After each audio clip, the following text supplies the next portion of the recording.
येथे घडामोडींचा आढावा पाहण्यासाठी नक्की पहा SB न्यूज चॅनल। मौजे वडगाव तालुका हातकणंगले येथून हरिभक्त परायण प्रकाश वाकरेकर महाराज आणि हरिभक्त परायण अरविंद जाधव महाराज यांच्या मार्गदर्शनाखाली आषाढी एकादशी निमित्त मौजे वडगाव आणि संभापूर येथील वारकरी संप्रदायातील बांधवांनी श्री क्षेत्र पंढरपूरकडे प्रस्थान केलं आहे।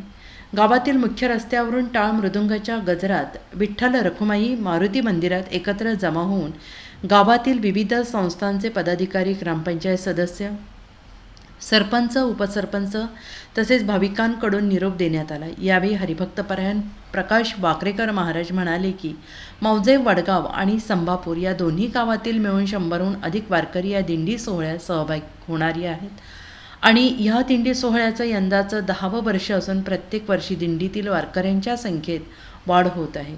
यावेळी दिंडी चालक हरिभक्त परायण प्रकाश वाकरेकर महाराज, अरविंद जाधव महाराज, प्रभाकर पाटील, अण्णासाहेब थोरवत, तुकाराम झांबरे, बाळासाहेब चौगुले, भीमराव कांबरे, मालन गरड, संगीता तेली, कल्पना लोखंडे तर संभापूर येथील नितीन मोहिते, प्रवीण मेथे, पोपट पाटील, अशोक झिरंगे, सुरेखा पाटील, वर्षा झिरंगे यांच्यासह वारकरी संप्रदायातील भजनी मंडळ आणि भक्त मंडळी उपस्थित होते।